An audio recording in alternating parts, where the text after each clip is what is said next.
Hey, this is Brian Gray from The Blamed, Left Out Immortal, etc. And you're listening to the Rumors Are True podcast. Jeremy is correct. Nostalgia is a heck of a drug. Go Jags.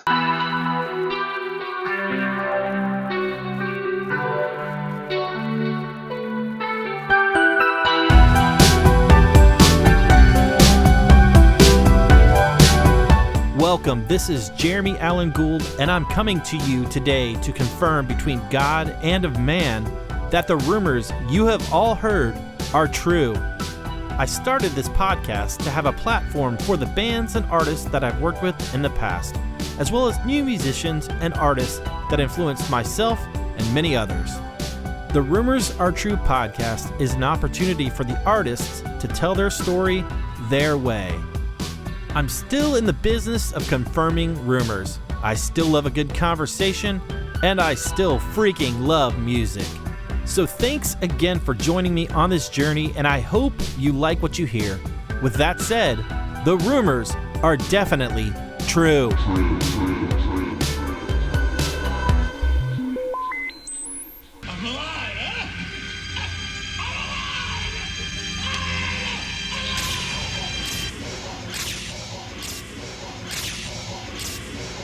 So it begins.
Hey, thank you for tuning in to this latest episode of the Rumors Are True podcast.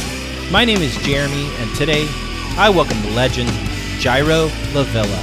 You know Jyro from the bands Mortal, Fold Zandura, Gyrodelics, Juggernauts, Lucena, and a million other bands. So honored to have Jyro on this podcast. It's been a long time coming.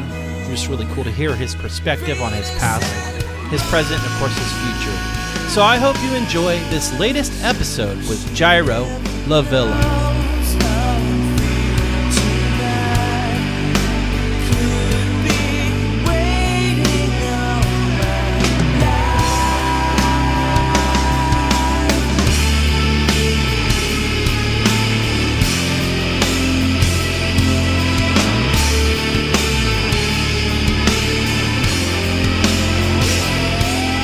Jyro, what is up, my friend? Thank you so much for coming on the podcast. Hey, it's my pleasure. Awesome. Thank you so much. I'm really, really grateful and really honored to have you on, man. It's, been a fan since I was a kid, so it's just really cool to, being able to get to talk to you and text with you the last couple weeks. This has been an honor and so cool. Again, how old are you?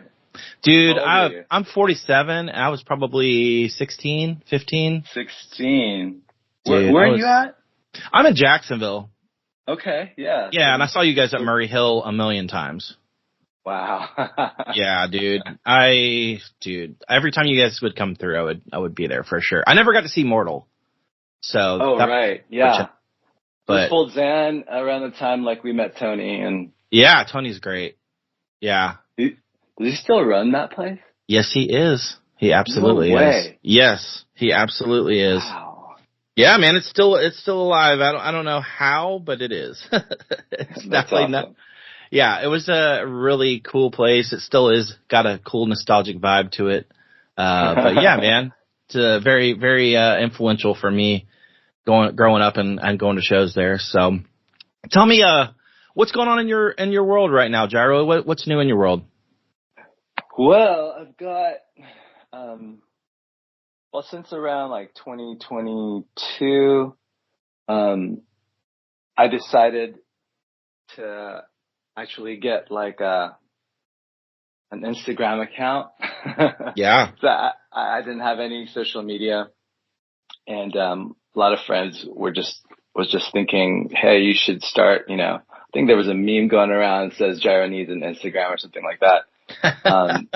I finally did, but I told everyone, unless I have like any new music, I don't really, Sure.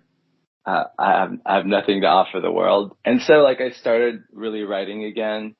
And, so that's what got me on Instagram. And then Jerome reached out to me, to start up more Xhan. I know we'll get to that, but since then I just started writing some more and, realizing I have all these demos and unwritten songs, and I wanted to get back into them and actually release them. If nothing, just for myself, you know what I mean? Sure. Yeah.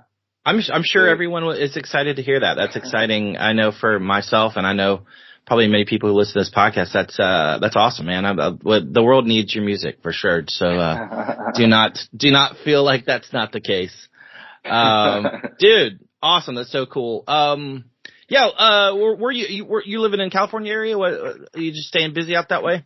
Yeah. I'm in Southern California. I actually, live near, where Jerome lives. Oh, cool. So I used to live in Orange County, and now I'm back in, Riverside, Redlands area. Okay. So yeah. That's awesome. My kids lived kind of near that way for a little bit, so I got to go out there quite a few times. It's beautiful out there. Nice. Yeah. Nice. It's expensive, but beautiful. Yeah. But yeah, man, that's cool. Let's talk about growing up for you, man. What are some of the artists and bands, some records that really kind of influenced you and kind of pushed you in the direction that you went in your life musically? Okay, so this goes back to the Philippines because I was born in the Philippines. I remember being barefoot and having shorts. It was a hot day going into It's a province of San Jose called Batangas, and I walked into a little shop and I heard this music, and it was dun, dun, dun, dun, dun, dun, dun, dun. It was Ticket to Ride. Oh, wow. By the Beatles, and I didn't know much about the rest of the world. I knew there was America, but I thought the Beatles were from America. I didn't know the difference between whatever. Everything great was coming from America. My uncles had already moved out here. Anyway, that opened up my brain, and hearing Ticket to Ride for the first time, I go, whatever that is, I want to be a part of it. Yeah. So, that started my whole like musical journey. And then, when I was 9 years old, my parents, we all moved here to, down in Loma Linda, California. And, yeah. That's awesome. My brother's actually like the real musician. He's also an artist. He's the dentist in the family. But he's the reason also like that I listen to like more than the Beatles, like Rolling Stone and Led Zepp and Black Sabbath and So yeah. What's after you discovered all that? I mean, I know kind of your music kind of went a industrial type vibe or a new wave vibe. So what were some of those artists and bands that you kind of gravitated to in that aspect? Okay, so I actually listen to like so much more music. Like I've always been like a wanderer in that sense, and listen to pop music, listen to experimental stuff. But around like the late 80s, slowly waking up to alternative Christian music. Yeah. And then was into hardcore and a lot of experimental stuff.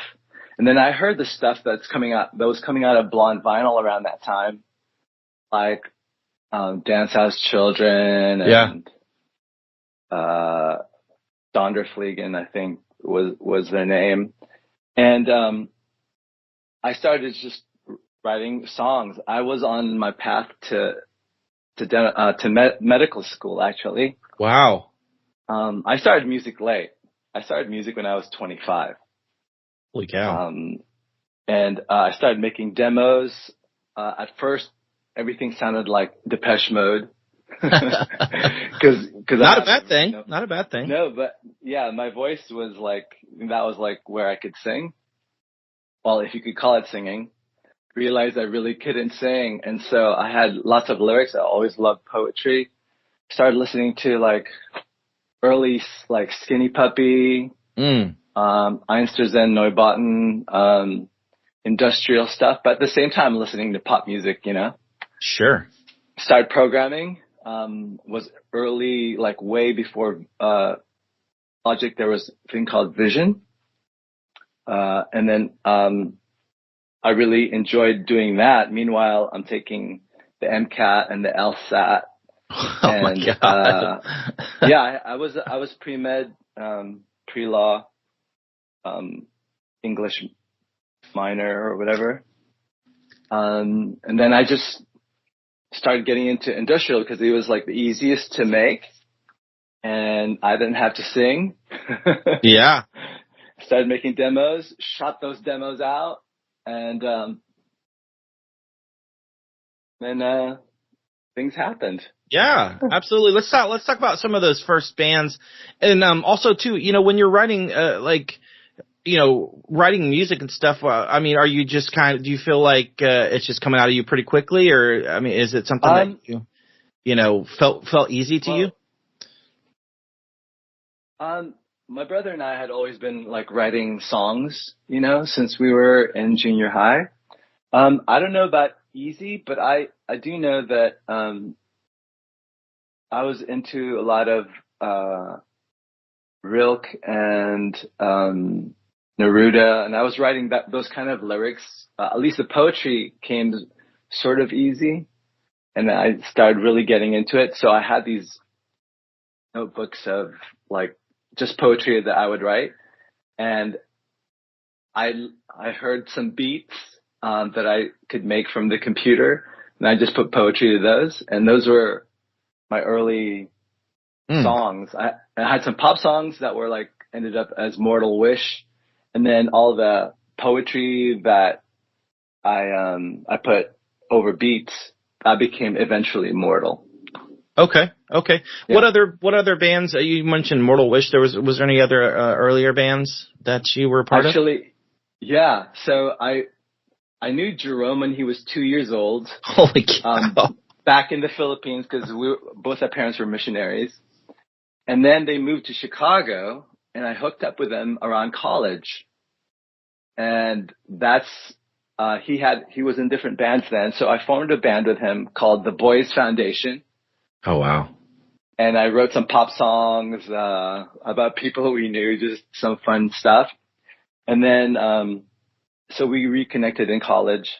I went on to start Mortal Wish. I made a demo. I helped a guy build a studio in Burbank, and for a as a trade, like he would help me make my first demo, and that became Mortal Wish. And then I decided to go like a little harder, because that was the trend, we're talking like 88, 89. Sure. And, yeah. Very that's cool. How So you dropped the Wish, and became Mortal. What was the thought process in that? And of course, Intense Records kind of came into the picture. Okay. Yeah. Let's talk about, changing the name to Mortal and signing with Intense. Okay. So the whole signing with Intense was incredible, because I knew that I wasn't going to be a doctor, but I got an acceptance letter. Wow. I'm not going to say, because then my parents, I never told my parents around that time that I got accepted. Anyway, Jeez. I asked them to if I could take a year break. And then I actually took a friend's Mazda all the way to Maryland and talked to the people in Georgetown, and asked them if they could extend my acceptance. And so I had like a year that my parents said, okay, yeah, you can go try to pursue this. And then we made our first demos, and we sent it to Atlantic. Back then, sure, like you put it, we painted these packets and sent it to Atlantic, everyone we could think of. There's a guy named Mike McLean that was in Frontline Records. He was an A&R, and he knew a guy named Bob Beeman, I think. Mm-hmm. He was a pastor of Sanctuary Church. Yes.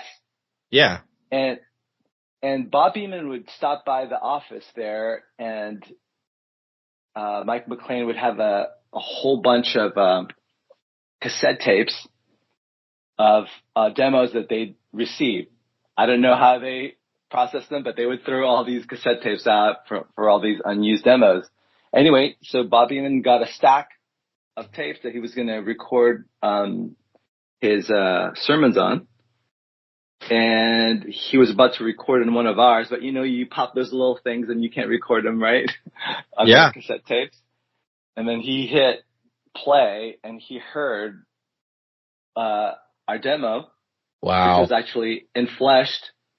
And then Mike McLean gets a call from Bob, and he says, hey, you should listen to this band. I've never heard anything like it. That's amazing. So I was getting ready to, near the end of that year and a half, maybe year and 3 months, to move on with the rest of my life. I was going to be the doctor in the family. And then I get a call from Frontline Records, and they talked about, just meeting up and that's actually the first time I ever had a latte. I met. That's awesome. I met Mike McLean in Laguna Beach, and that's where it all started. And we got signed like the day after I got my diploma. My bachelor's, and we were off. And by that time, Jerome and I were already like programming together, and we had played a couple shows. And me and him and two other guys, Wilson Peralta and Ray Tompo, just keyboards. Yeah. Who were you guys playing with? Was it just local bands, or was there any other bands around from that area? We were playing like our own shows because we came from a very, very conservative Christian background, and it wasn't, it was making that kind of music was kind of looked down upon. Yeah. And my dad was a pastor, and I just sure. So we'd do shows, and we'd been in bands with our brothers as well. Jerome has also a musician brother, and my older brother is a shredder on guitar. And so I was in bands with him playing bass or drums or whatever. And like, we just do shows, for our friends, around sure. town and stuff. Yeah. What, bringing up possibly being a doctor and all that, what were your family's thoughts on you deciding to go the music route? Oh my gosh.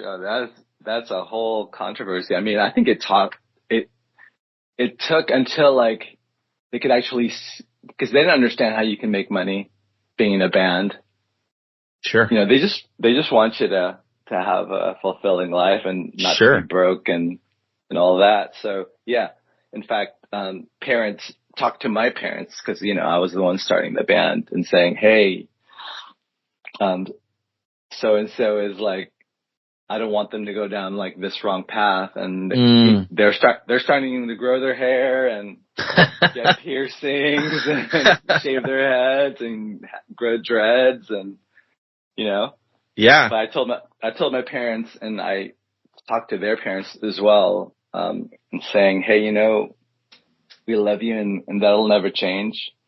Know that like this is the path that God's paved for us.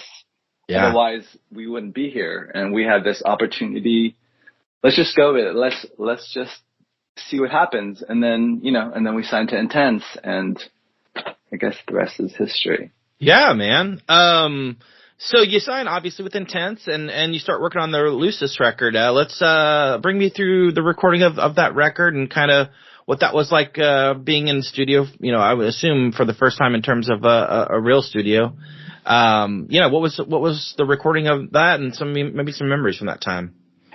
Okay, so I already had written maybe half of those songs by the time Intense got to us, because we had sent those demos out before. We had In Flesh, we had Cryptic, I had If Ever Maria, wow, Tuesday Assassin, and around that time, around the signing, we had a meeting, and back to that place, that coffee shop with Mike McLean, but he brought Terry Taylor. Oh wow, yeah. That's cool. Terry's coming to us. He's got the black trench coat, like, and the sunglasses, like, yeah, full on producer guy. And I'm like, man, like, this guy looks freaking cool. And we got introduced to him saying, yeah, Terry's going to produce your record. And, wow. What was that like? Yeah, that was incredible. It was like, he just talked about, like, music to me was, I never recorded a record before. So music to me was just like, I don't know what the recording process is like. I know what home recording is like. But, going to a studio, was a totally different thing. And he talked us through that and how he wanted to make the music like wider and deeper, which I've never heard those terms before. So we were totally stoked. I think we recorded it in 5 days.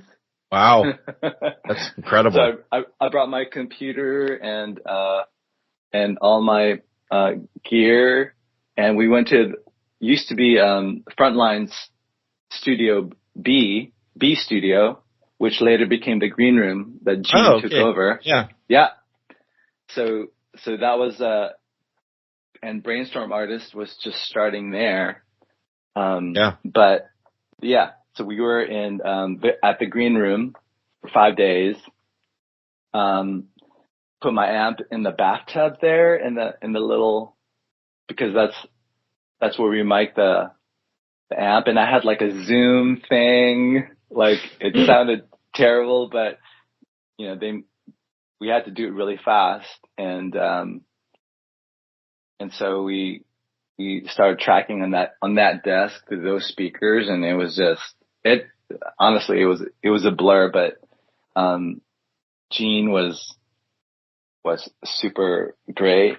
Actually, our engineer, he was Rob, I forgot his last name, but Rob and Terry Taylor, I think he played keys for Terry.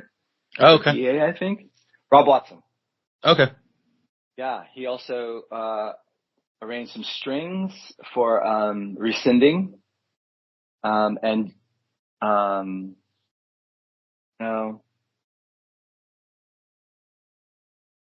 No, it wasn't for that. It was later. But yeah, 5 days and we were done. Wow. And you said you had. Days, Good. Oh, in those days, like when you mixed, like there's no automation, you know, you all stood there with faders and then you mixed straight to DAT. Remember those little digital thing? And then those are our masters. And so you would stand there and, you know, you would hit the DAT and then go, okay, the song would start, and then you make your fader moves. And so it would be Rob, Terry, myself, and Jerome, like moving faders, and goes, can you fade this one out here? Yeah. That's how it was done. What was that like, hearing the record completed finally? Like, what were your thoughts then, and how did it make you feel when it was done? Oh gosh, like I remember thinking that I didn't know anything about like mastering or anything like that, but I was listening back to it back then. I was just like lost in it, you know what I mean?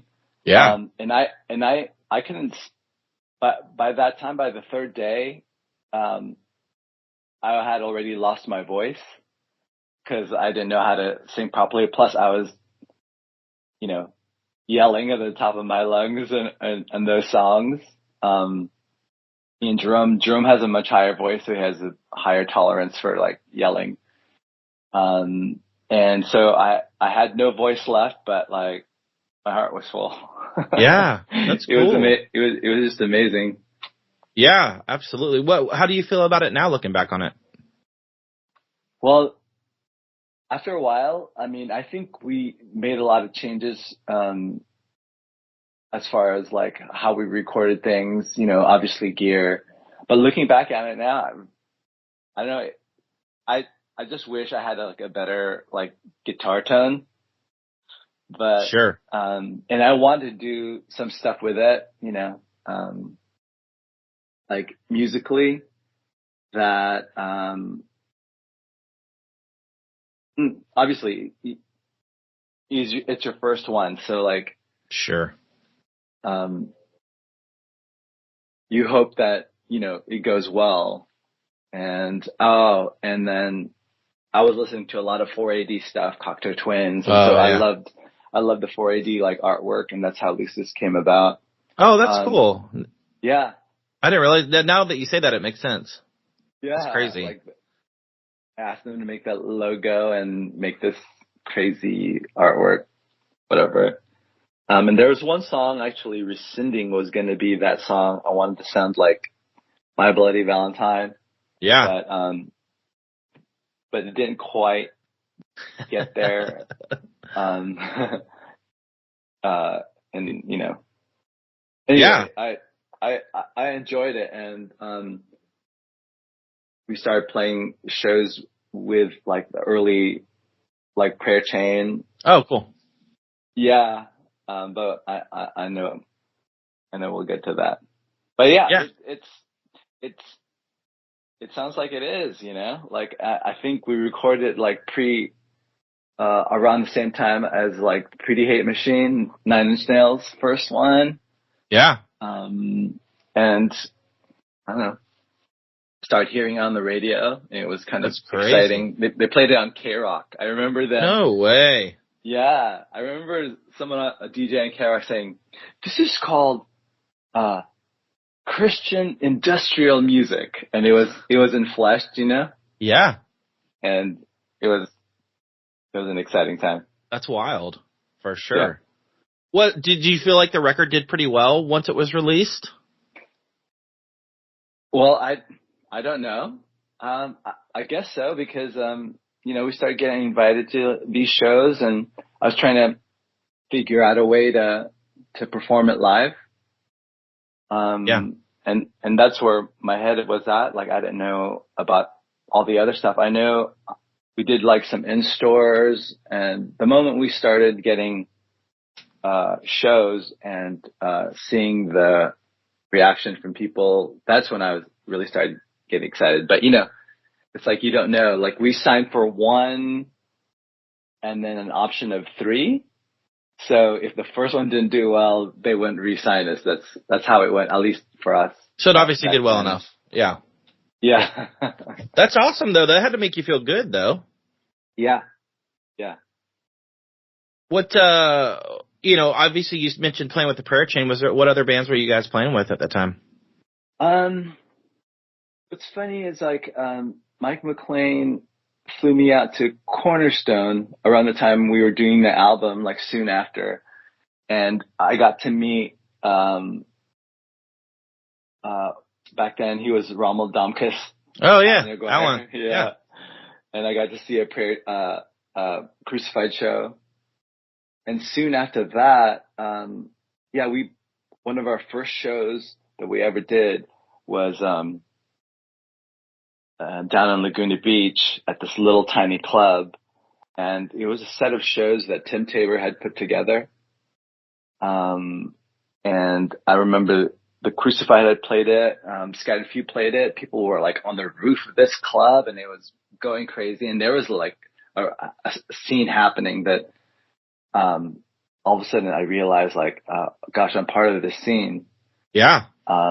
And then there was a show, the Prayer Chain, I think, headlined the show, but it was at the Brin Center in Irvine. And that's where I met Andy Prickett and Eric Campuzano for the first time. They came up after we did like 3 or 4 songs. And I met them, and then I met Mike Pritzel from Violet Burning. Wow. Around that time. And I'm thinking, man, like, this is so cool to be like with these guys, like doing music. That is cool.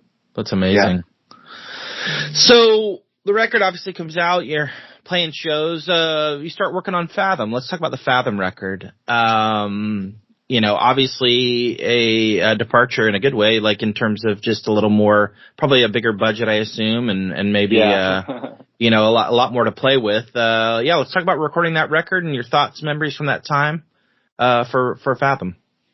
Okay. So Fathom, what I know people know this, but like, they don't realize it, but like, yeah, if you're an artist and you're on a record label, like, you're always, well, at least for me, I was always writing. So after recording, for some reason, we ended up like recording like around Christmas every year, you know, for the next like 3 years. But around the beginning of the year after Lullus, you know, I started writing Fathom, and some of the songs were like completely different, and I was going in a different direction. I finally got like a Macintosh, like a little tiny one with a little tiny screen. And so, they bought me a sampler, and just having the gear, you know, better guitar sounds, better tones, sure. Playing loops. I started, you know, I wrote Fathom in like, Well, we started touring early that year. Started touring for Lullus and was playing shows. Did Cornerstone for the first time, and I realized I think we did some of the new Fathom songs.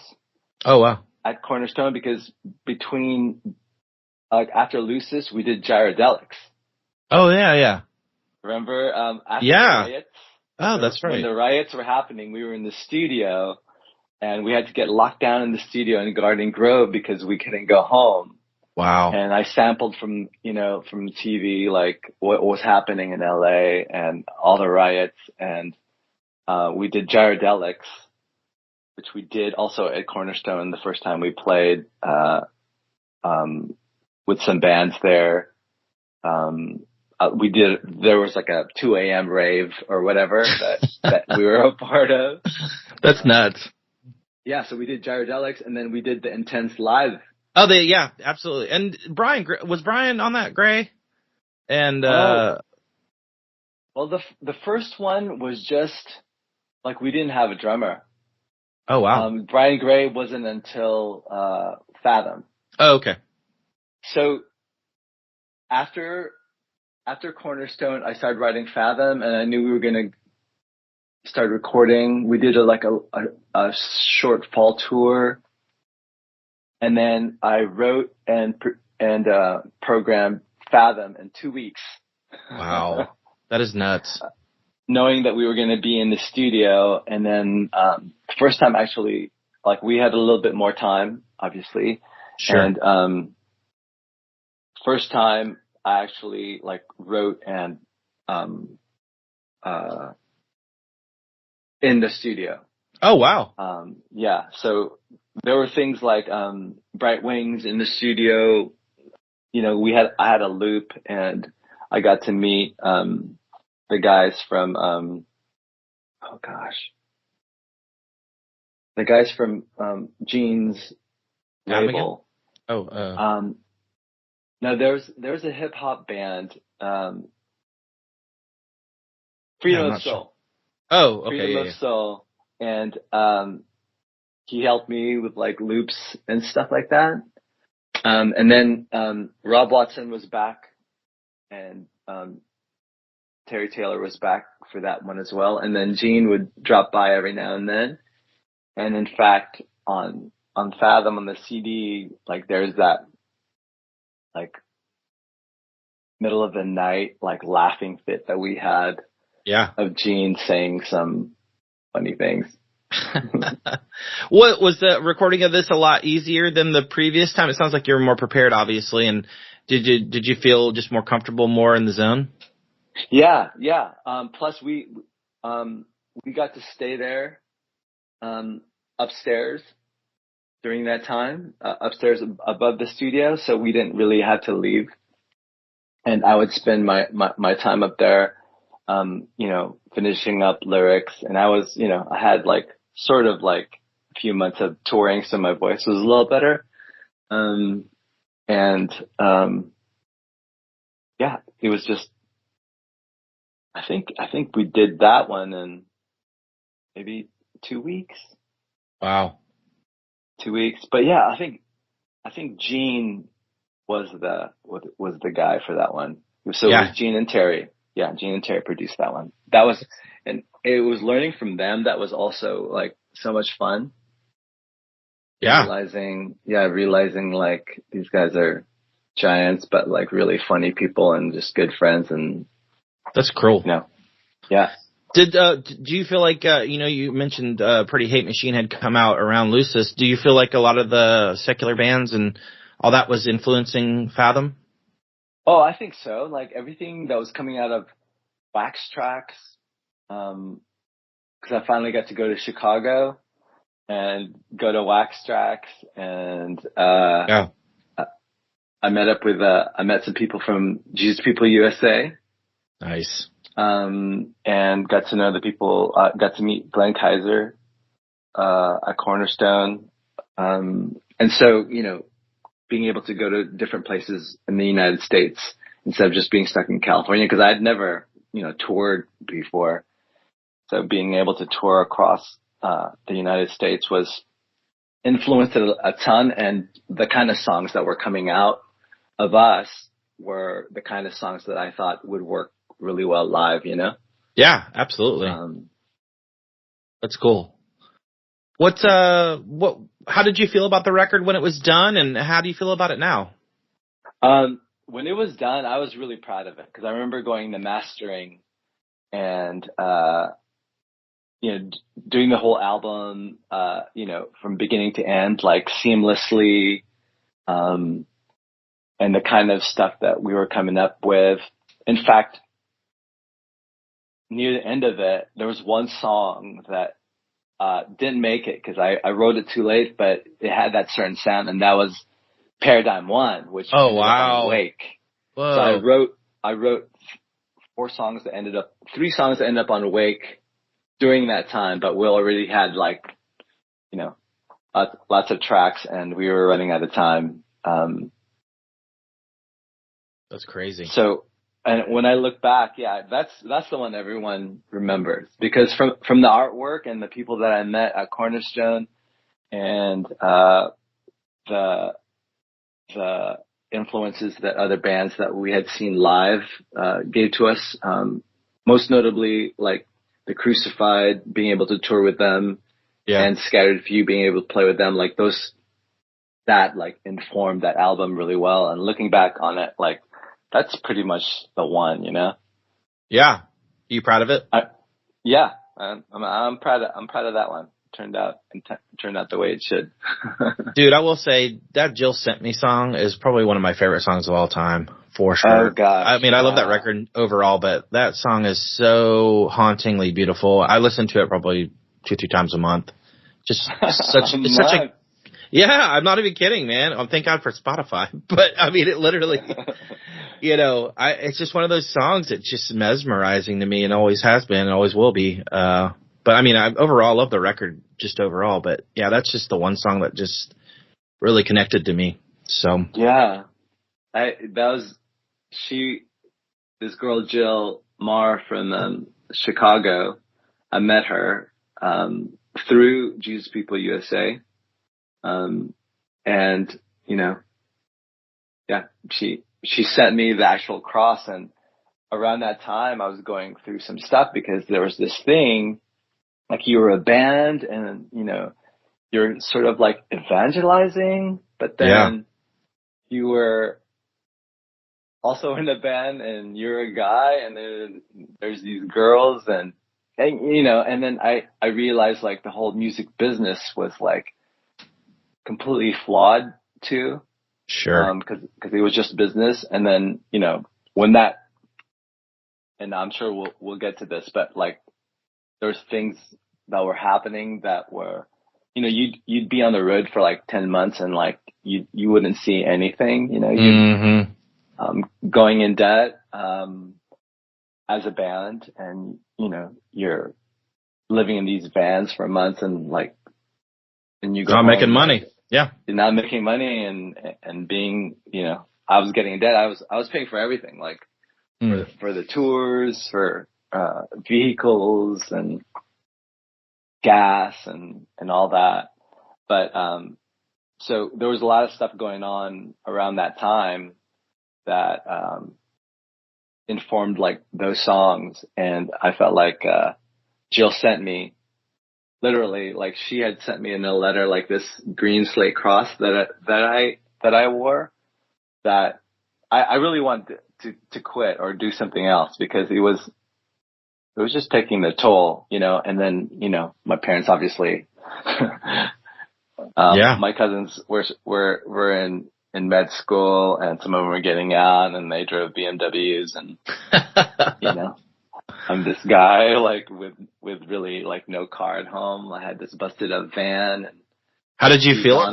Did you feel like you made the right choice? Did you feel torn? Well, you know what? I always remember that when I was like in physics class or something, and my soul just screaming out like, I need to get out of here. I can't be here. I always remember that and replay it in my head, that feeling. And I realized like, man, like this is the life. Like this is what I wanted in the first place. And whether or not business spark goes well, like this is where I want to be. And like, this is where like my new friends are. Yeah, absolutely. This is my community. So, that kept me on there. That's awesome. On the path. Well, you mentioned Wake. Let's talk about the Wake record. I mean, I love this record as well. I feel like this is, for me at least, just from an outside perspective, kind of sounds more like Fold Zandura, or more in that kind of going that route a little. Yeah, let's talk about Wake and recording of that record and your thoughts on it. I always loved the Beatles cover on it, Nowhere Man. Yeah. And it actually made me like the Beatles. At my age, I'm like, oh, the Beatles they're awful. I knew they were good, but being a teenager, you're like, oh, I don't want like what my parents like. Of course. But it made me like the Beatles on this record. So let's talk about the Wake record, your thoughts on it, recording it, and then maybe some thoughts. Okay, so the Wake record actually, like I said earlier, I had written like a quarter of the songs on that record during Fathom. And it was actually, we were already having problems with labels and stuff like that. And I said I wanted out of our record deal. And I didn't want to do another one. I know we were obligated to. Yeah, obligated to. But I said, like, there's these things that are no longer in place. My A&R guy was no longer there, and I don't want to do one. And so they said, well, if we gave you a little bit more time and like some money up front, would you do this last one? And so that was what was happening around that time. But what's crazy is, the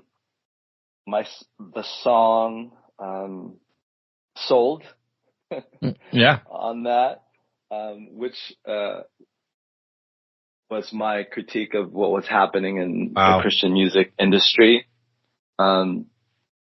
Like I wrote that around the end of, the touring for Fathom. And I was already like $35,000 in Holy debt. Cow. Because like I bought a lemon of an RV.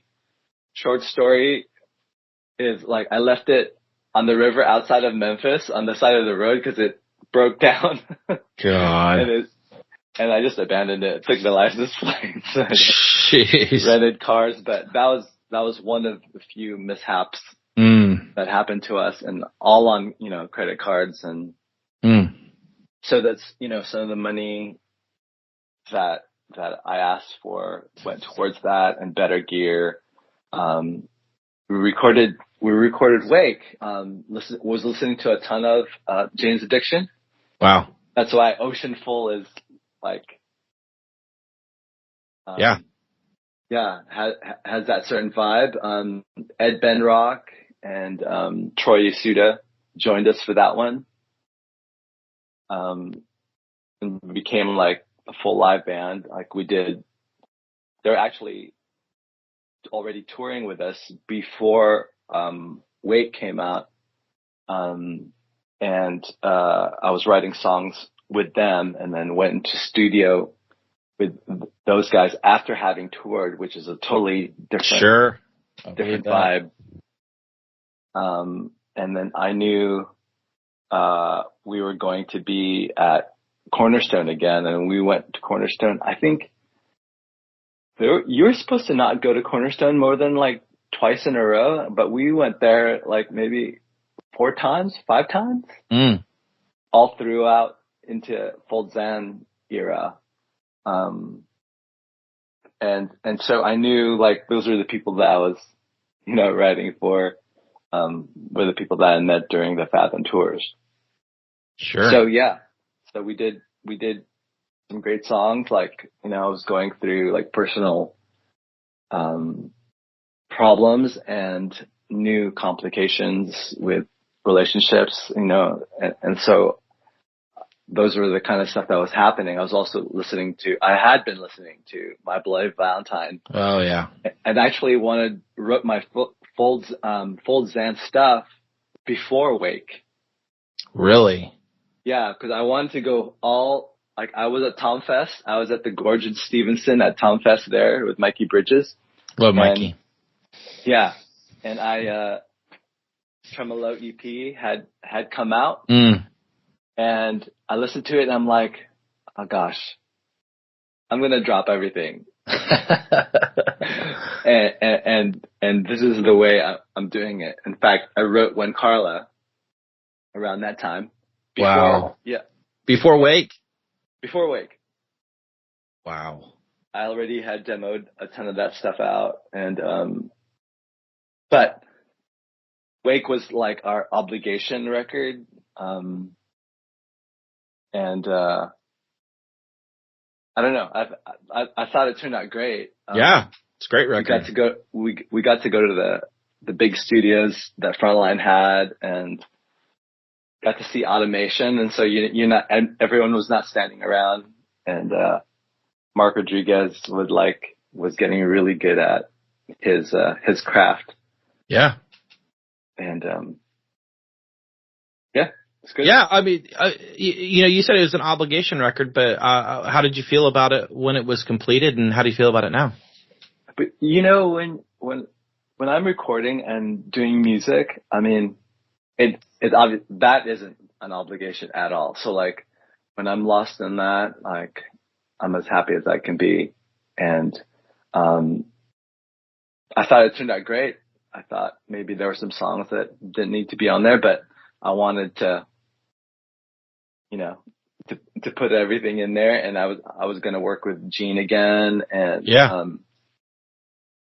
and we got to, I think we produced that one with Xhan.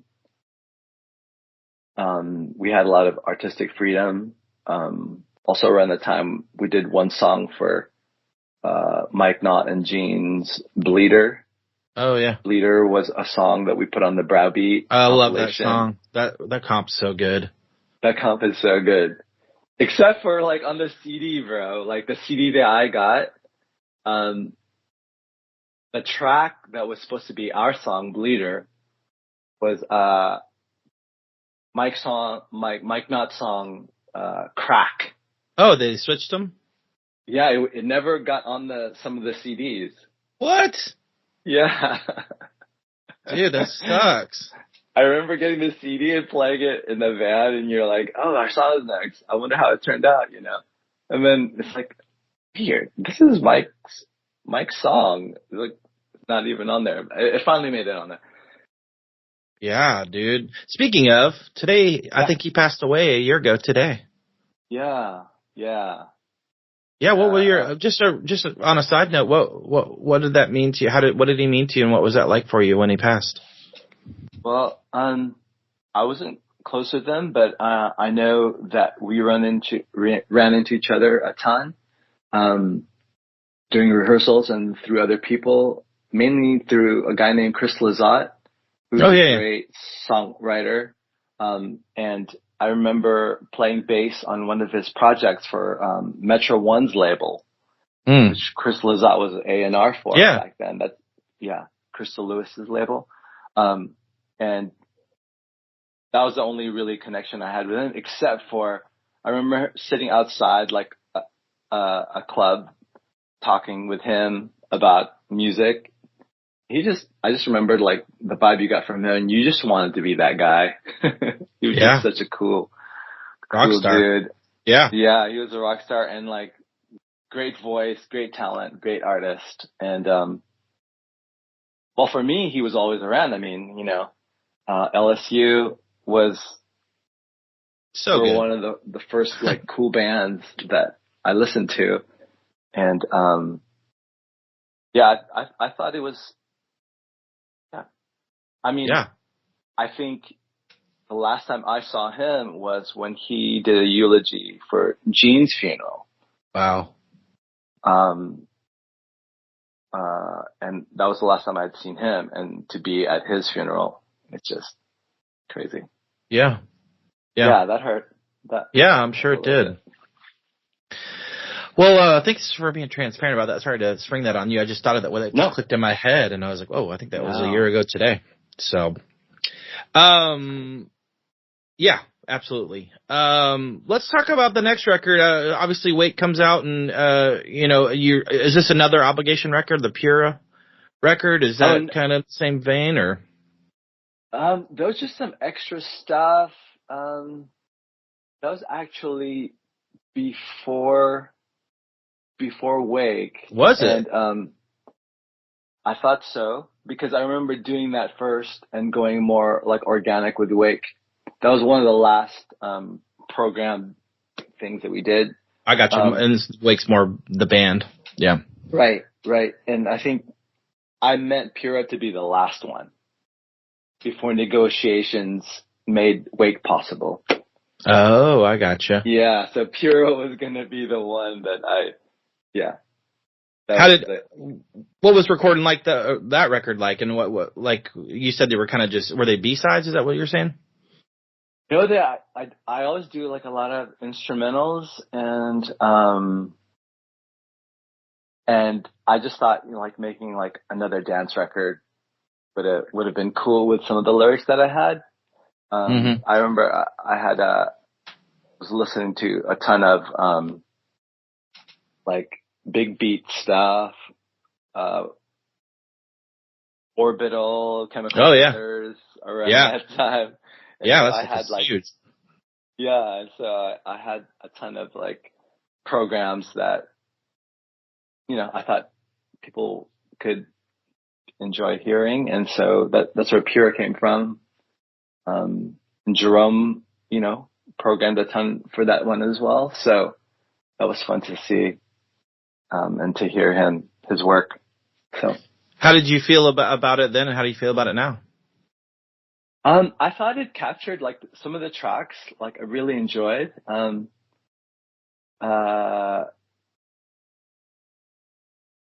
But yeah, I thought it was sort of like I rushed to get it done.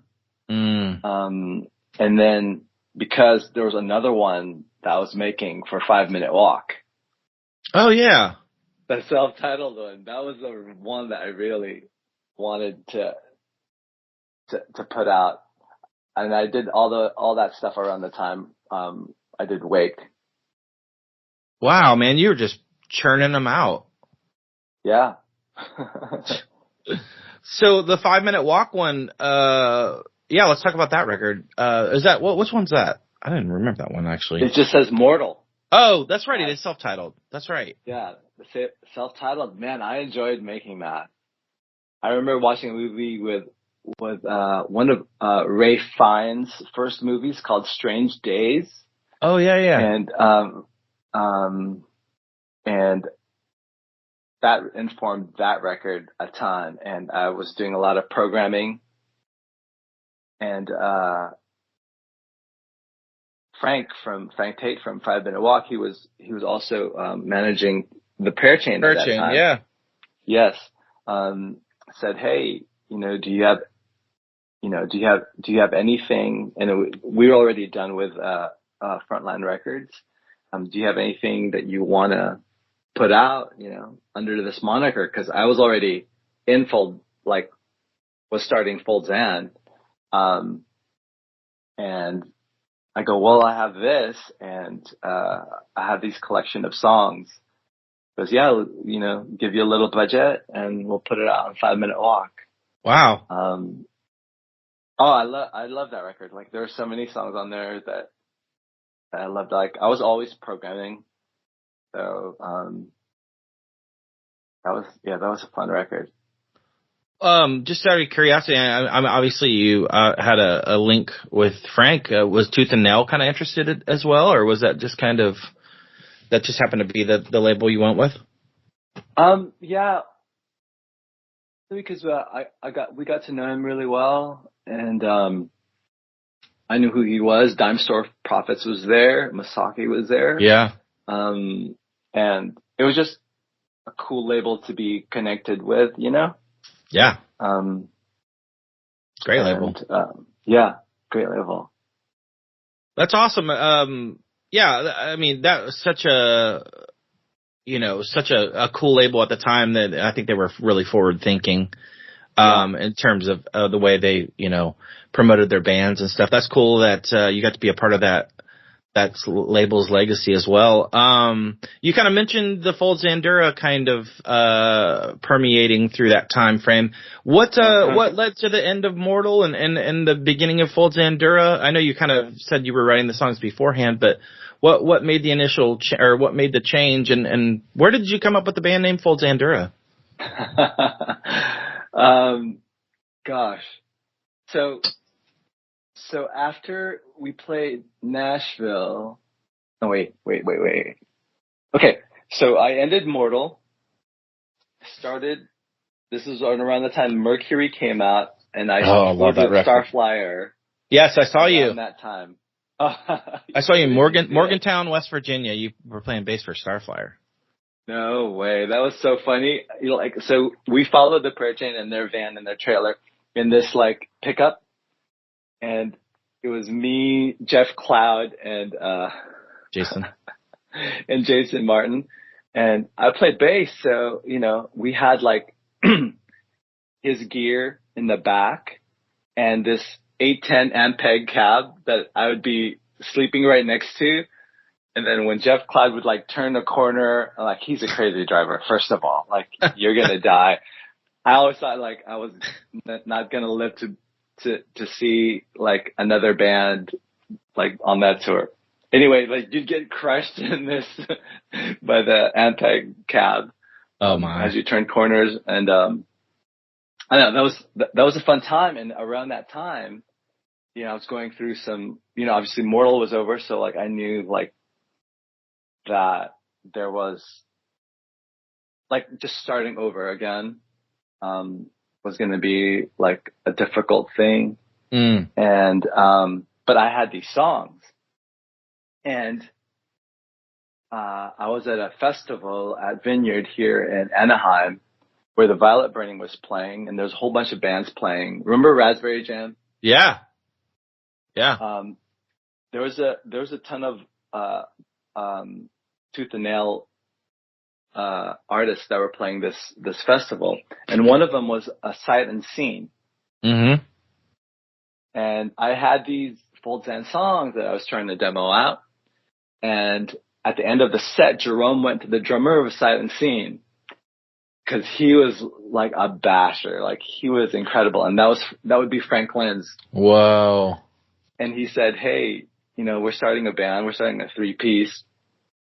Do you want to get together and just listen to stuff?" Long story short, we ended up in a rehearsal studio, and I had the first tracks for Fold Zand, When Carla was one of them. First Stars was one of those. But I remember cause we had Click. I mean, we were using tracks before anyone was. So I had a Porta Studio with a Click and some, guitars going through amps and bass going through amps, and out of this Porta Studio. And, I remember, when Carla starts with ba da da da da da da da, I had programmed drums that he heard, but I remember playing the riff do do do do, and he came in, and I was like, oh yeah. He's so good. He's so good. People showed up to Fold Zand songs just to see him. Honestly. Yeah. He is a wild drummer. He is wild. Anyway, so I had those demos on that tour. I remember playing Dark Divine for the first time for Eric Campazano and Andy Prickett, and they're like, "Yeah, you need to put this out." And so we ended up at Cornerstone. I was playing bass for Starflyer at Cornerstone, and then I met up with showed the demo to Brandon Ebel, and because we were already putting out Dark Divine on our own. Yeah, I was gonna say let's talk about that, putting that record out on your own. Yeah, why didn't you sign on for that? There was I hadn't met Brandon yet about it. I knew the songs were good. I knew this is the direction I wanted to go. And, actually we didn't stop touring. Like we still kept playing, but as this new band, I remember being at a festival down here in California, and, people were obviously whiplashed because all of a sudden we had this new band, but we were there, they saw us there, but there's this new band name. Fold Zandura was like, there was a band called Fold Zandura. it was, so that came from there. Like, that's crazy. Yeah. So we would show up at these shows and the promoters would say, Fold Zandura members from Mortal. So obviously Mortal fans were screaming Mortal songs, and we were playing all this brand new stuff. And so it was all that was happening before we were even getting signed. So around that time we had a collection of songs that became Dark Divine, and we just sort of put that out on our own. Yeah, what was that like recording that? That's such a great record. That's the first, obviously I heard of you guys at the time. I remember seeing you guys at Murray Hill Theater, like I mentioned earlier, and I remember buying that record. Yeah, what was recording that like? And such a great record. Oh yeah, I love that record, mainly because Andy Prickett is all over it. Nice. And he wanted to be in some of the demos, and I remember having this Jupiter synth and just sampling. Technology was just getting better, but I wanted to get less, like more organic, obviously. And obviously still Tremolo by MBV was like the, Loveless from MBV. That was what we were trying to shoot for. And those kind of melodies, Charlton's UK, that era, Ride, that era, a ton of like bands like that. Yeah, I think I saw you guys cover My Bloody Valentine one time. Yeah. There was a song called Jesus Eternal, which ended up on the BEC Ultra Forever, that we used the music of Only Shallow, I think. Yeah. And sang those lyrics over the melody. So we recorded that with Xhan at Xhan Studio. He gave us some time there. We already got to know him, and it was around that time too that we produced Starflyer's. Yes, Starflyer's Silver album. I was going to ask you about that. Yeah, talk me through the Blood and what that was like. Yeah, so Blood is pretty much Jerome, myself, and Mark Rodriguez. I mean, we had already we did most of Wake together. We engineered it. They were starting a studio out here on their own, and Mark Rodriguez and Mike Knott would be working together around that time too. So by the time Wake came out, Mark was already a full-fledged engineer, producer type, and we leaned heavily on him. And so Xhan, Brandon said, "Hey, do you guys want to produce the Starflyer album?" And I already had met him and already knew the lay of the land there at the Green Room, and say, "Hey, I listened to his demos and I'm like, man, we can make this incredible. We can make this amazing." And so that's how we got that gig. That was so much fun. I remember. I bet taking a ton of notes, and doing drawings for all of his songs just to wrap my head around it. And no, it was fun. What was it like hearing that done? I mean, you guys had to feel like you had something special. Oh yeah. Well, even the demos, was already like nothing I had ever heard. I was just hoping that, since, Jason played guitars and and played drums and sang, like I knew the only thing we could do better was just like the sound of it, you know? I know we had like so many mics and so many different amps, and I remember spending like 3 hours trying to get this tremolo right for She Only Knows. Wow. It had to be panned from left to right, so you had to hit record. You'd listen to the tremolo because I wanted to go left and right, and we couldn't automate it, and doing it by hand would have been, you know, whatever. So I remember like hit record now, you know. Wow. Just getting it right, but I remember like just hearing his voice being stacked and those guitars being stacked, and you're just like, okay, there's not much. I mean, everything was already there. Like it could have been probably anyone producing it, and it would have turned out great. So that's cool. It's amazing. Such a pivotal record. That's so cool. You got to be a part of that and that aspect. And did that inspire you? You know, in the Fold Zan camp at least. Oh yes, for sure.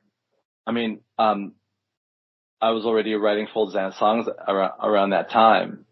And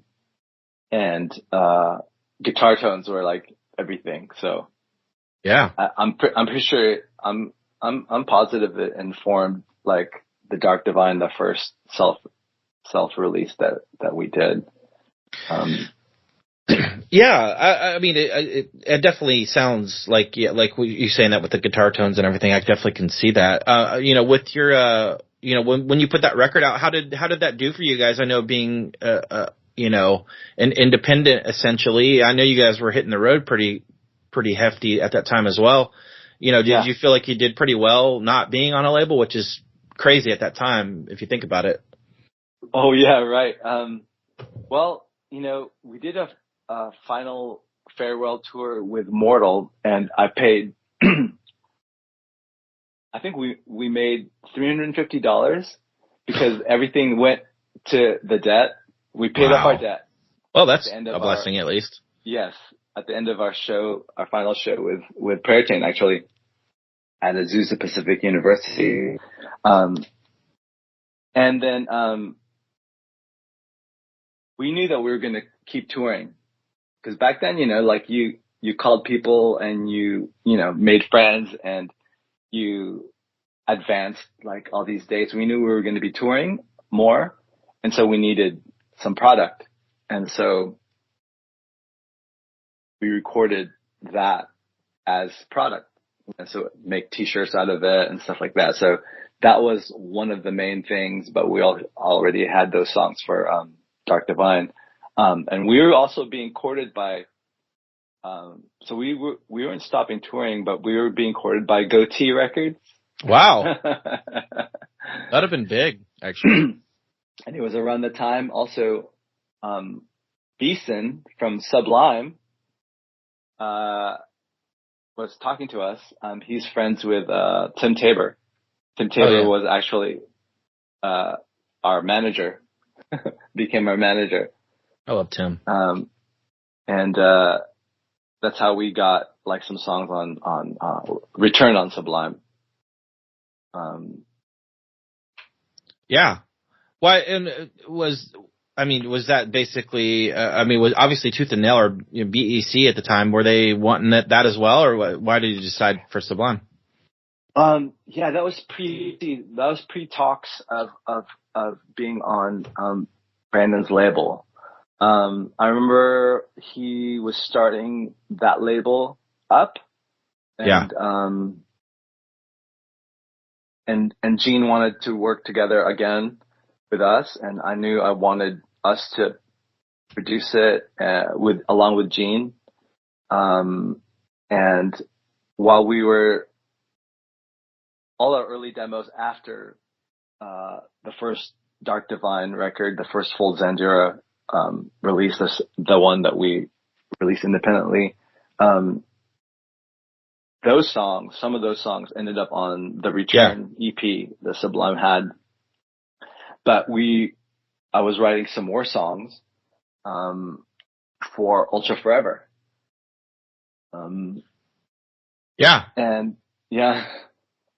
And so when I showed Brandon some of the songs from Ultra Forever, let's say, he just said, well, let's just do this, like make your full album, on BEC.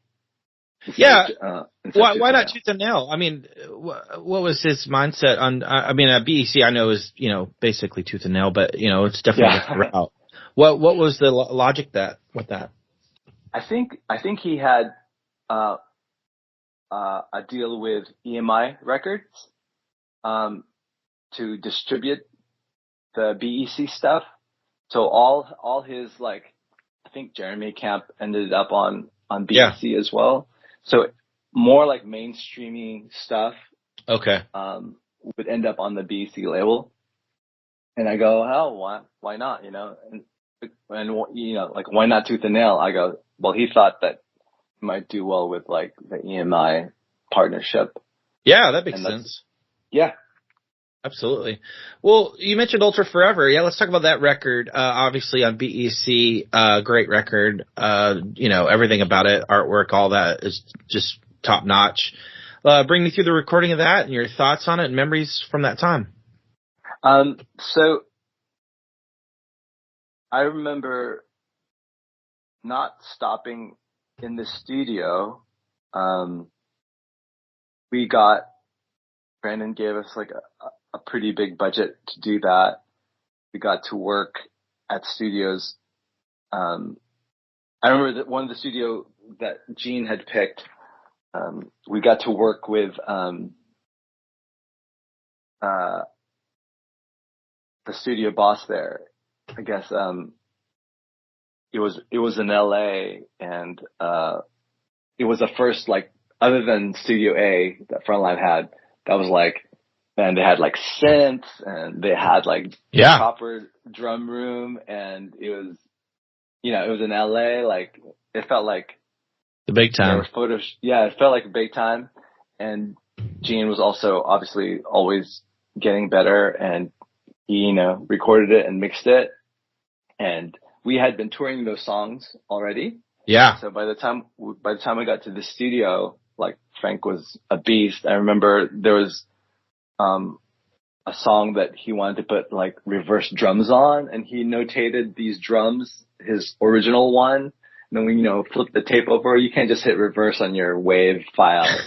Now, he had to notate where he was going to make these things. And then, he recorded the drums that way. I got to use one of the early Nord synths, that the guy had. We used like reverb tanks, like an oil tank that you put your voice through. So like you get reverb and, like, legit stuff. And Xhan was like super gracious throughout the whole thing. And yeah, the recording process went well. And, we, like I said, had been touring these songs, and these songs were already, Ed Ferry. Yeah, I love Ed. That's how we got, his daughter. That's right. His daughter. Yes. Yeah. I think we just had her call, and I recorded on my answering machine. That's amazing. Of her singing it. And then that ended up on the record. I knew I wanted to put that because, we were already touring that song, and that's how they heard it, and that's how she learned it. So I got to put that recording into the Ultra Forever. That's so cool, dude. Yeah. So how did you feel about the record at the time when you were done? Were you proud of it? Were you excited? Yeah. Super excited about it. Finally, like a proper record, proper release. Decided not to go with the goatee. Yeah. And Brandon just, putting money sure where his mouth was. And, I thought that, Oasis was big then. And that's what we were, like, at least, in part, that was kind of like the sound we were going for between that and My Bloody Valentine. Sure. And I remember the tones that Xhan got were amazing. Bass tones, drums sounded great. Yeah. I could finally sing sort of around that time. And getting a little better at it. And I knew a tour was forthcoming, and it just felt right, you know? Yeah, And, absolutely. yeah. Felt like How do you a good feel about time it to put now? out the album. Yeah, I still listen to lots of those tracks. Yeah. Songs like Please Believe and Good. gosh, yeah. I feel proud of that album. Absolutely, man. You should. It's fantastic. Yeah, and you guys are just clicking on all cylinders. I feel like at this point, not that you just churning them out. It was just crushing it. Do you feel like the record did pretty well? I think so. I don't know like any kind of numbers. I knew that people were talking about it. I remember opening up for David Arquette. Oh wow. At the Viper Room. This is a funny story, bro. So we ended up opening for David Arquette's band, and also Remy's Jyro. Oh yeah, great band. Okay, it was going to be us, David Arquette, and then Remy's Jyro at the Viper Room. And I remember around that time, Shannon Doherty and Courtney Cox were in the room, right?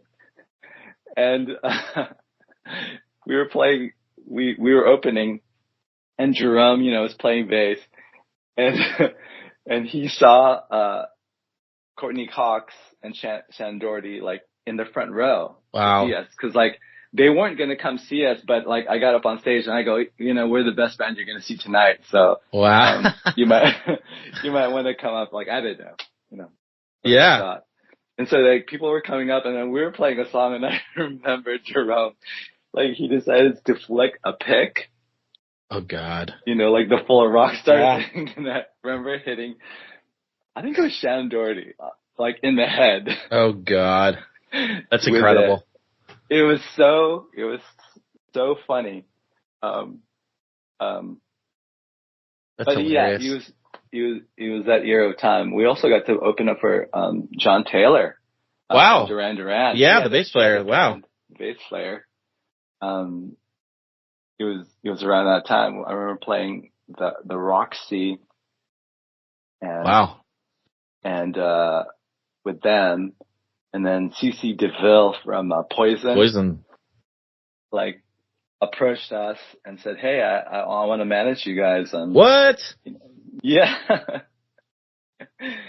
And I go, "Oh, we already have a manager," and it was just a fun time. That's wild. Yeah, that's crazy. How did he hear of you guys? Oh no, when we opened for John Taylor. Oh, that's how he heard it. I got you. Yeah, he was at that show and he heard of us, and he followed us down to another show that we had a week later, trying to make that happen. Trying to woo you. Yeah. That's nuts. So obviously, yeah, you hit the road, and playing all these shows, and then you work on the King Planet record. Why was this not on a label? And was BEC just a one album deal? What was that all about? Yeah, we were already at the end of Fold Zand. Frank was getting married, and he was like, at least around that time, he was having like back problems. I remember being on tour with Plank Eye, where Adam had to like fill in to play drums for our set because Frank just couldn't move, Wow. And that was taking a toll. Like, and we had been touring like constantly already with Fold Zand for like 2 years. And so Frank was getting married, and band was not doing so great. Because when Frank left, we had some other guys fill in, and it wasn't the same. The guys are amazing. Sure. They went through thick and thin with us touring, Ultra Forever. And so, it was already at the end of that I had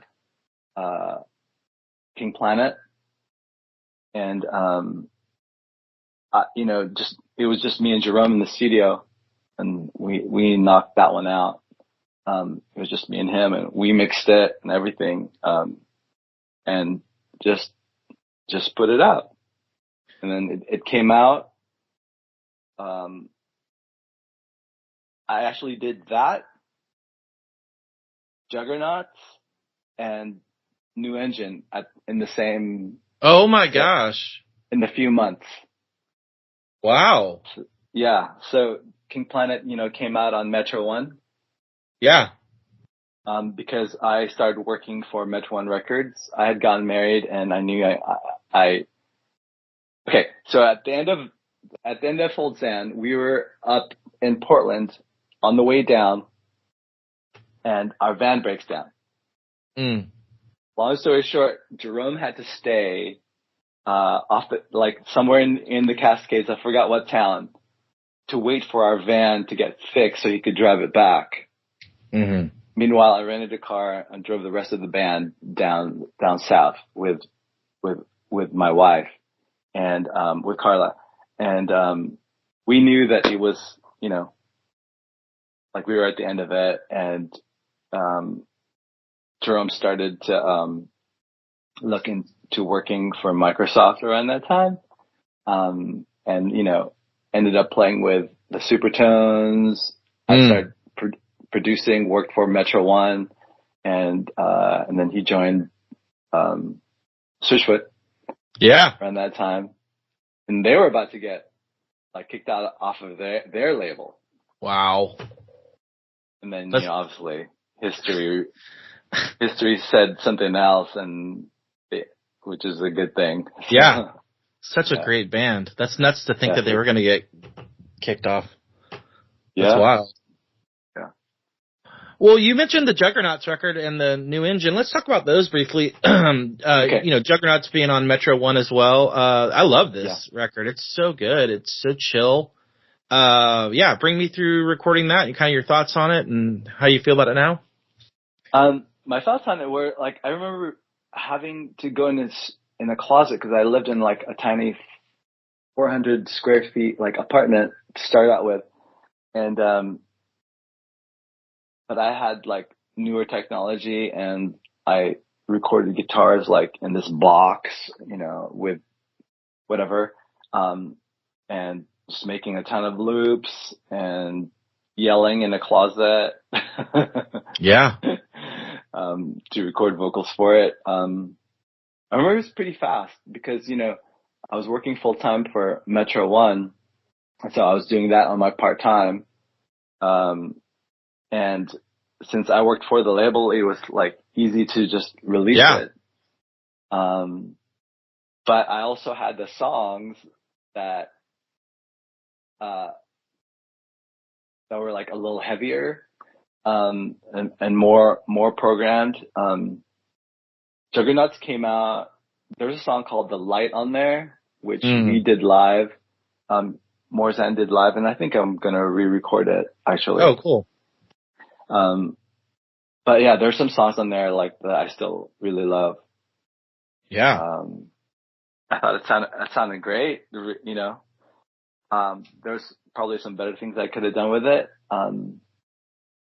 But since I was doing it along with New Engine, which I sent to Brandon around the same time, and I was also touring with Crystal Lewis as a keyboard player, of all things. Wow.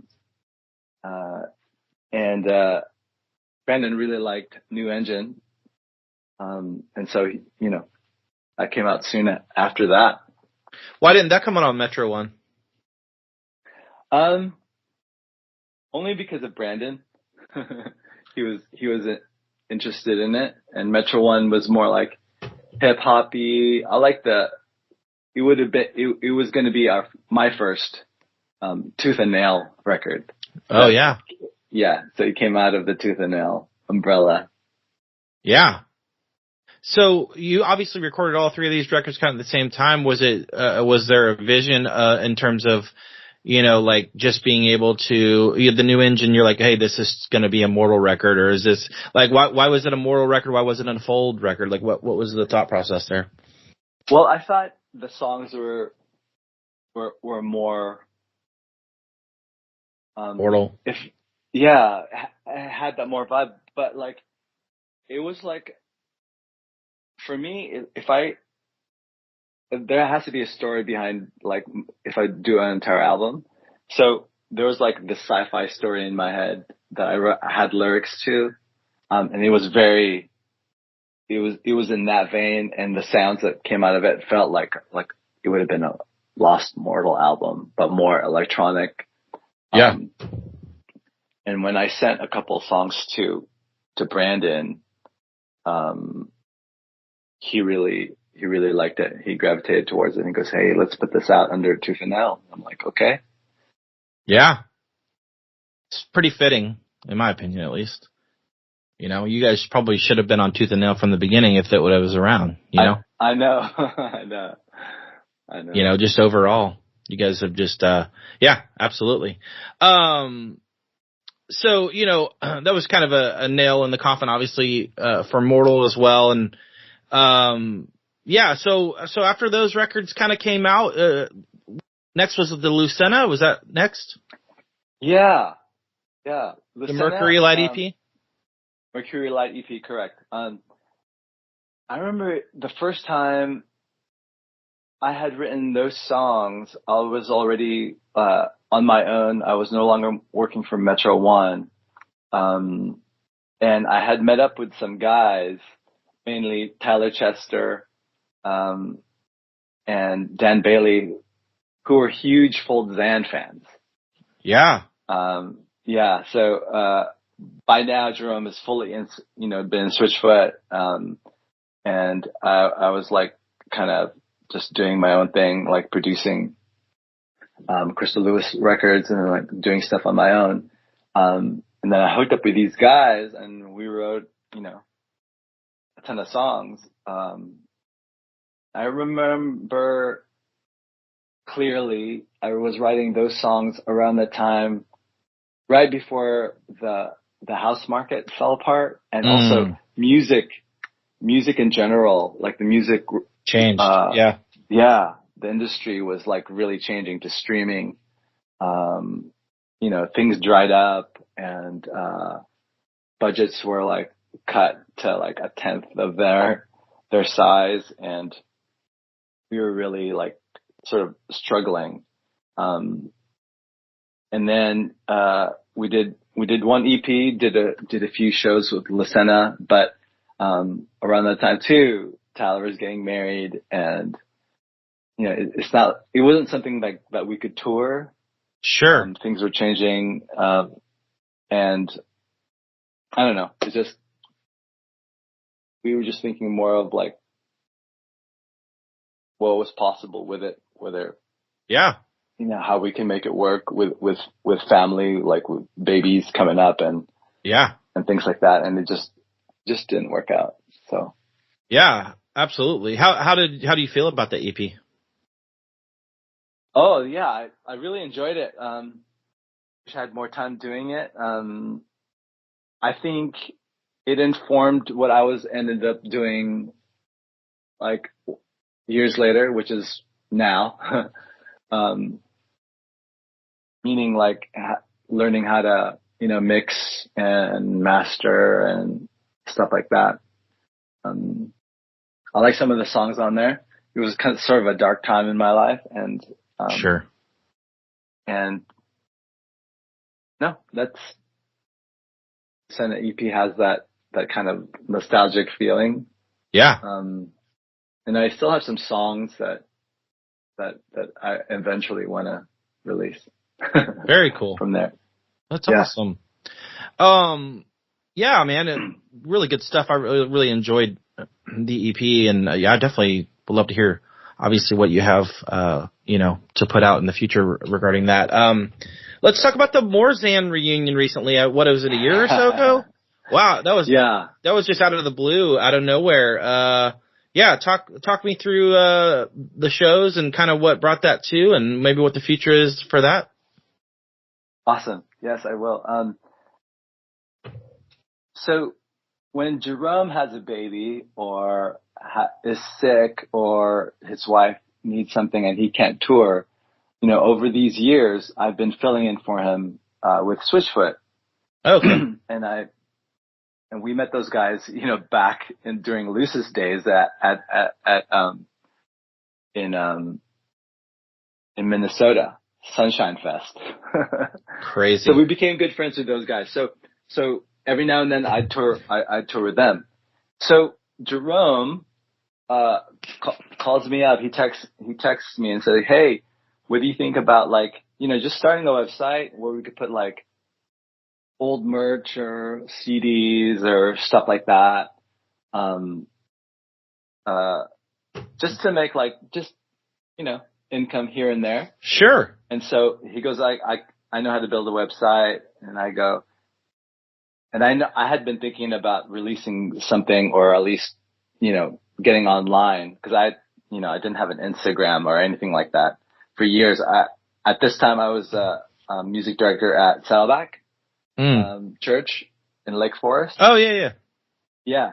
So I hooked up with him. We started talking about it, and I said, well, why don't we just write some songs, some new songs, or redo some old songs. And I already, even before he called me about it, he already bought morethanmusic.com. Nice. Yeah, from GoDaddy. I already paid for that. I go, well, I already have a website that I own the domain to. Why don't you put it out of there? And then Tim Tabor got in the picture and says, "Hey, you guys, are you guys going to put anything out? Do you want to open for us? We're going to do a Prayer Chain reunion tour." And I had played with Cush. Yeah. Earlier that year or the year before. And I said, well, why don't we just put a show together? And from the last tour that I was with Switchfoot with, there's a guy named Josh Pfeiffer who's a musician. He did merch. He's also a great tour manager kind of guy.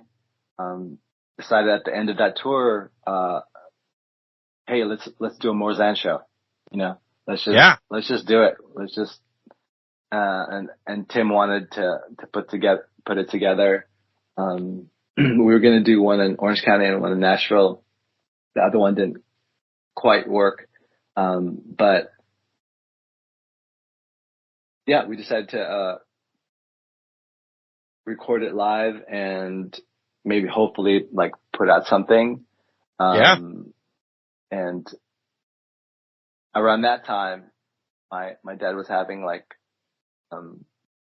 some health problems. He's turning 94 this year, by the way. Wow. Yeah. And the song Fisherman from Lullus was about him. Wow. And so I go, I want to redo that song. I've always felt like it needed this and that, back along our topic about, what do you think about that album? Now I go, well, this song has always meant a lot to me.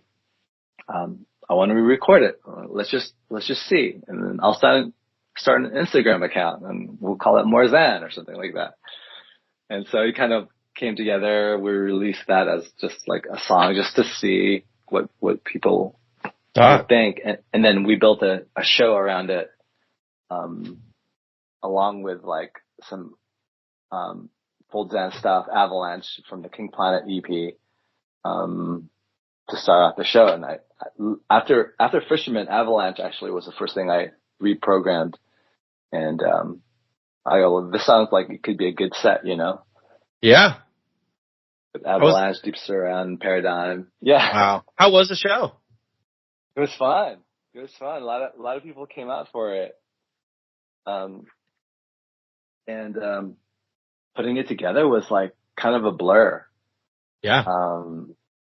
And I didn't know even people would show up for it, but they did. Yeah. It was super fun. There's a guy named Luke who I'm going to I've started a band with, cause we play worship together. Oh, cool. And, a guy named, Levi on drums. They met, cause I play with these guys like on a weekly basis. They met Jerome, and then we put the band together. We had like 1 3-hour rehearsal. Crazy. And then, to do that show. That's nuts. And obviously Jerome is busy and touring and all that stuff. And so, yeah. Yeah. Well, that's cool that you got the chance to be able to do that and kind of, bring it back, resurrect it, if you will. Is there any future plans for that at all? Well, actually, bro, Tim texted Jerome and I, sounding like we're going to open for the Mercury. Oh, nice. Tour show. I know it's September. Okay. He just said one Saturday night. So some Saturday night in September. Keep it open. We'd love for you guys to play. That's amazing. That's exciting. exciting. And then Mikey also said, yeah. Hey, can you do a set? Can you do like a 30-minute set for TomCon? So yeah, September and October, and hopefully by then, now that I'm thinking about it, I'd love to release like an EP. Is this Lemon Bear? No, that's completely separate. This is for More Zan. So like, oh, okay. Yeah, so I'm gonna an EP with like some demos, maybe 2 brand new songs, and then part 2 of our like live from that set, from the live. That's set. awesome. I love that, dude. Yeah, that's so cool. Well, let's talk about Lemon Bear real quick, and kind of just talk me through this new venture. Okay, so I love like getting one very specific idea, and writing for that. As a producer, when I hear someone's voice, I end up writing songs for that voice. So Lemon Bear, like I still have, I don't know how to write a worship song, but I think a lot of my songs are worshipful. Sure. And, I don't really know how to write like Jesus lyrics. I do know that I call them good news lyrics, Yeah. And I had written a song, called Everlasting that was on Juggernauts. Mm-hmm. And, I'm like, I really like the sound and this, kind of music. And I want to do like collabs with people. And I said, okay, well, maybe I used to have a dog. His name was Tosca Bear. Uh-huh. And I love that dog. I still haven't gotten over losing him back during the pandemic. But I'd love to start a band called Lemon Bear, which it would be like, the idea is like this bear has like, loves God, and he wakes up and he's musically talented, and he does these collaborations with like people across the world, and why not, Yeah, why not? So specifically, good news lyrics with like pop, and then collaborations. Yeah. This Lemon Bear project. I also have a band called Jasper Bex, which is more of my personal stuff. Okay. And that's more in the vein of definitely like shoegazy, indie rock, more like confessional singer-songwriter. Like I've gone through some crazy stuff the last couple of years, and I can finally mourn some of the things.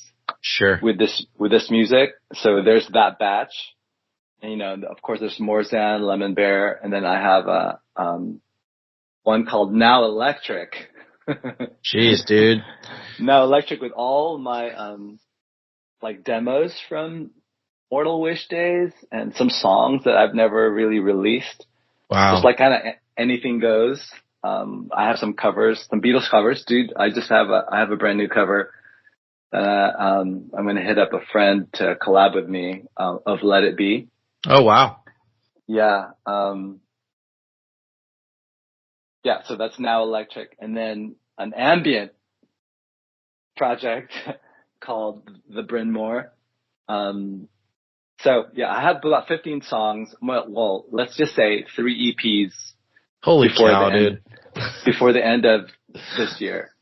That's incredible. I'm gonna put out. So I love that, man. I'm so stoked that you're, being able to have these outlets, and I'm so excited to hear that, what you have in the future, man. It's exciting to hear, and I can tell in your voice that you're excited. That's awesome. I love that. Yeah, no, and I appreciate you getting me on the podcast, bro. No, I appreciate you. Hey, real quick before I let you go, I want to ask you 2 important questions. What record and what song are you most proud of? Oh gosh, I know that's hard, man. You know what? I'm proud of two records. Fathom, because it came at a certain time and it has like certain feelings. And then the first Dark Divine, just that first Dark Divine. Yeah. There's this song on Ultra Forever though called Jesus Eternal. Yeah. That and the very last song on Ultra Forever. What was the last song on Ultra Forever? I don't know. Million suns are shining. That one. Oh wow! It would be what would it be? Starwood. Starwood. Oh yes. Starwood. Yeah. Maybe they'll play that at my funeral. Aww. Because that was the one that like it's the least.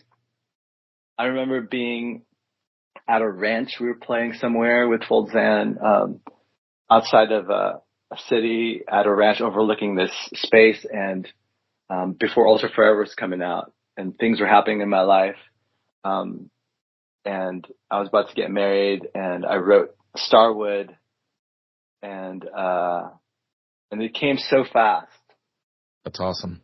And it's so clear, and that's the one where, near the end, Frank had to notate where he was going to hit it so that when he played it backwards, it would be fills for what he was playing forward.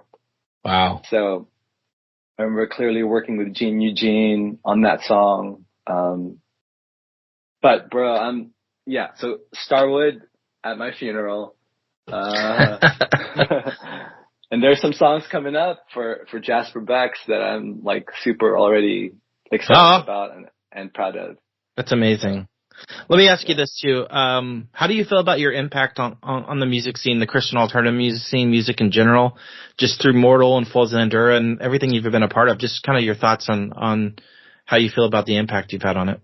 Impact. Oh my gosh. I don't know anything about impact. I just know that what it's given to me, over the years. I mean, I know our identity is based on like how God sees us, but being, a human being has been part of my identity for the longest time, not because of what I put into it, but what I got out of it, which was the touring, which was the people, which was the feedback, which was the relationships.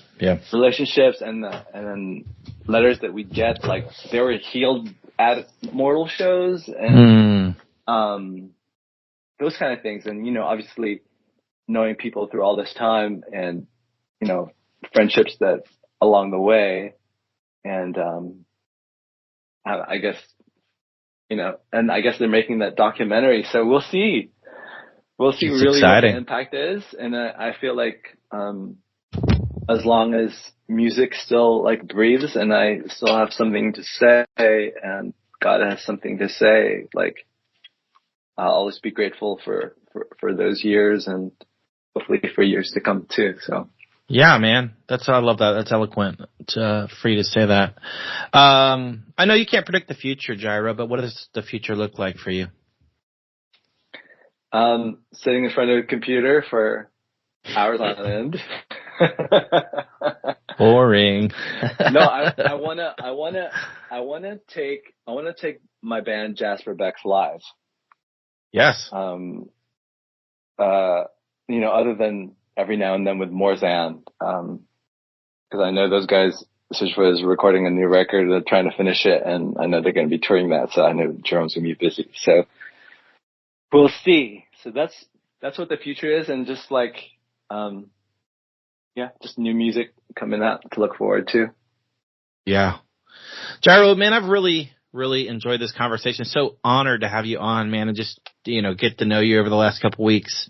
Just really, really awesome, super honored, man. And you've just meant so much to me musically over the years, and just kind of looking at you as a, an artist and someone that's really influenced my life and a lot of people's lives maybe that listen to this podcast. Just really appreciate all you've done, and really grateful for your time, and just to tell me through your history. So I appreciate you, Jyro. Jeremy, my pleasure, man.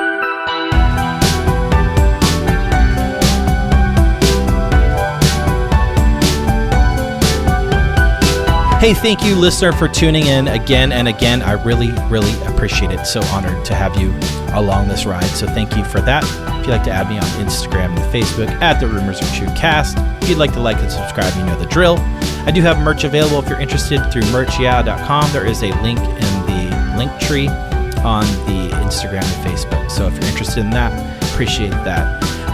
Thank you so much to Jyro Lavilla. So honored to have you on the podcast to talk Mortal, Fold Zandura, Lucena, Gyrodelics, Juggernauts, all that. So honored. So thank you so much for your time, Jyro, and all the music you've put out over the years. So I appreciate all that, Jyro. So thank you so much.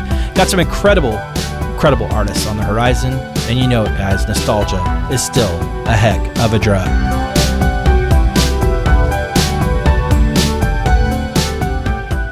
The podcast is produced by Wesley Hill, artwork by Jared Chase Bowser, and music by Brian Jaron.